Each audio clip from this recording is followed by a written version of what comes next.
આખરે movie release થઈ ગઈ છે ફાટીને ઘણા એવા તપ કર્યા, ઘણા એવા વર્ષો પછી, ઘણી એટલી બધી રાહ જોડાવી પછી આ મૂવી ફાટીને રિલીઝ થઈ છે. આજે ફાઇનલી રિલીઝ થઈ છે અને આ મૂવી માટે હું જેટલી રાહ જોઈ રહ્યો હતો એના કરતાં પણ વધારે સારી, મતલબ એટલી સારી એક્સિલન્ટ મૂવી, એકદમ જોરદાર મૂવી આ સાબિત થઈ છે મારા માટે. પર્સનલી કહું કે એક્સપેક્ટેશન લઈને ગયો હતો જેટલી, એના કરતાં પણ ઘણી વધારે આ મૂવી મારા માટે એક્સેલન્ટ સાબિત થઈ, સુપર હિટ સાબિત થઈ કે એકદમ ટોટલ પૈસા વસૂલ મૂવી આ સાબિત થઈ છે મારા માટે કહું તો. અને એક જ લાઇનની અંદર આ મૂવીને હું જો રિવ્યૂ કરું તો એક્સિલન્ટ. જે કામ કરતા હોય, શનિ રવિની રજાઓ છે, ભાગો જોવા.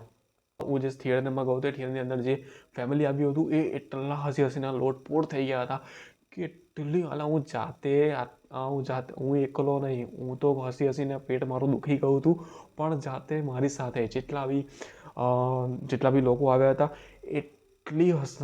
એટલા હસતા હતા કે યાર એમનું પેટ દુખી, એ લોટપોટ થઈ ગયા હતા. એટલે હદ સુધી કોમેડી આ મૂવીની અંદર ઘૂસડવામાં આવ્યું છે. અને બીજો part, story suspense base movie છે. સસ્પેન્સ એટલું ક્રિએટ કરે છે તમારી સાથે અને જે થ્રિલ આપવાનો ટ્રાય કરે છે, જે સારો એવો થ્રિલ કહી શકાય. અને ફર્સ્ટ હાફની અંદર તો કોમેડી ચાલે છે અને ઇન્ટરવલ જે બ્લોકેજ છે ત્યાં આગળ આપણને મળાવે છે સ્ટોરી સાથે. જે મેઇન સ્ટોરી છે તેની સાથે ઇન્ટરવલ બ્લોકેજની પહેલાં જ આપણને મળાવે છે અને ત્યાં પછી ઇન્ટરવલ પછી જે મેઇન સ્ટોરી છે, જેની ઉપર આખી વાર્તા ફેરવશે, એ જે કન્ટેન્ટ મારી સામે આવે છે ને ત્યારે માય ગોડ યાર, શું વાર્તા લઈને આવે છે, જે કથા લઈને આવે છે આપણી સામે, શું વાર્તા લઈને આવે છે યાર, દિલ ખુશ થઈ ગયું હતું. એટ ધ ટાઈમ પૈસા વસૂલ મને લાગ્યા કે વાવ. કેમ કે કોમેડી જેટલી દીધો મેં વિચારી નથી, એના કરતાં 2-3 ગણી વધારે આની અંદર કોમેડી ઘૂસેડી છે. અને સાથે સાથ જે કન્ટેન્ટ, જે સ્ટોરી, જે લોકગાયિકા કહે છે જેને, એ લોકગાયિકાને આને ભરપૂર યુઝ કર્યો છે અને સારું એવું રૂપાંતરણ આની અંદર કરવામાં આવ્યું છે. તો હું એક જ વસ્તુ કહીશ કે યાર, જે કામ કરતા હોય એ મૂકો અને ફર્સ્ટ ફેમિલી સાથે આ મૂવી જોવા જાઓ યાર. કેમ કે આ મૂવી ડિઝર્વ કરે છે. ઘણી બધી ઓડિયન્સ ડિઝર્વ કરે છે. કેમ કે ગુજરાત સિનેમાની આજ લગીની સૌથી બેસ્ટ મૂવીની યાદીની અંદર આ મૂવીને હું સામેલ કરીશ. એ પ્રમાણેની આ મૂવી છે. એટલી એક્સિલન્ટ બ્લોકબસ્ટર મૂવી છે મારા માટે તો. ફર્સ્ટ હાફ, સેકન્ડ હાફ બેઉ ચીકચી કરી દેશે તમને, હસીથી, કોમેડીથી અને સસ્પેન્સથી પણ.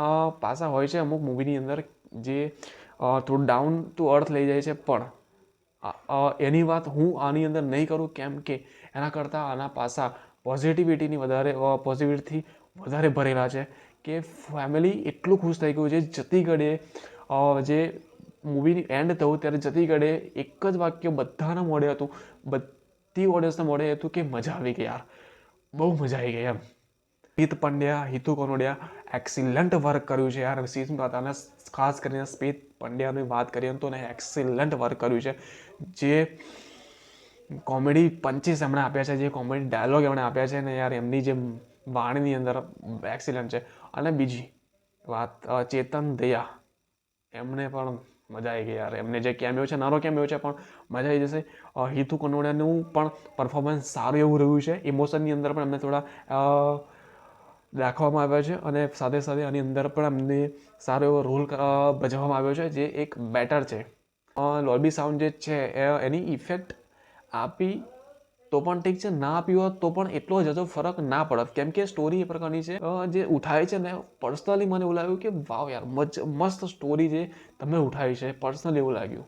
લઘુકથા ઉઠાવી છે જેને કહેવાય એવી નથી, કેમ કે થોડું સ્પોઇલર જેવું થઈ જશે. પણ તમે થિયેટરની અંદર યાર જોવા જાઓ તો ખાસ યાર મજા આવશે.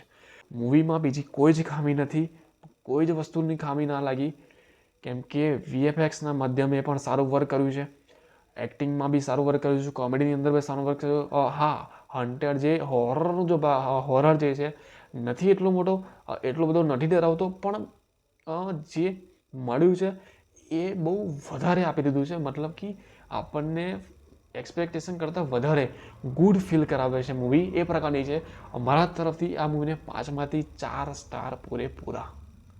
ક્યાંય પણ હું નિરાશ થયો નથી. ડોલ્બી સાઉન્ડ મૂકવામાં ના આવ્યો તો પણ ચાલી ગયું હોત, પણ વીએફએક્સના અંદર બી સારું એવું કામ થયું છે. ક્યાંય ખામી હું નહીં કાઢું આ મૂવીની અંદર, કેમ કે જેટલું બજેટ છે, જે પ્રમાણેની એક્ટિંગ છે, ઓસ્ટ્રેલિયાની અંદર જે શૂટ થયું છે એ બી સારું એવું, જે ફર્સ્ટ આપણને બતાવવામાં આવે છે એક્શન સીન્સ થ્રુ થોડું ગાડીને પલટી મારવાનું એ બધું સીન બતાવવામાં આવે છે, જે ઠીકઠાક છે.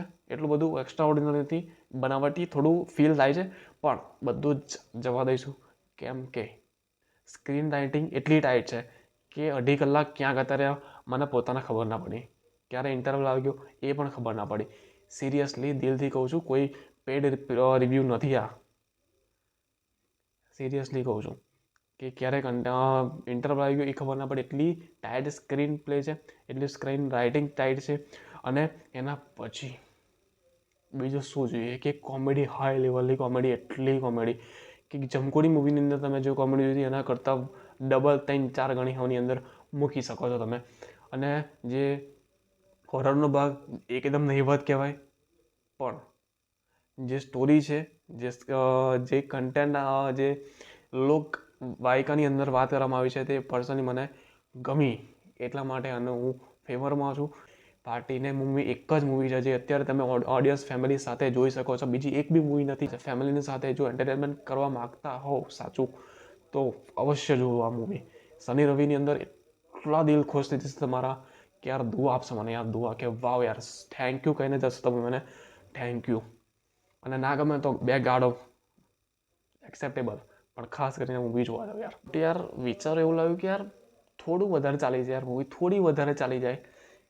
એટલી હદ સુધી હું આ મૂવીને નિહાળતો રહ્યો, જોતો રહ્યો કે બસ યાર થોડું વધારે લઈ લો, થોડું વધારે ખેંચી લો, મજા આવે છે યાર બસ. કેમ કે ટોટલ પૈસા વસૂલ મૂવી, ટોટલ પૈસા વસૂલ મૂવી. ના થાય તો કહું છું કે ગાડો મને આપી દેજો, અને પૈસા વસૂલ લાગે ને તમને તો થેન્ક યુનો મેસેજ કરી દેજો યાર, બસ બીજું કાંઈ જ નથી જોતું મારે. રામ રામ.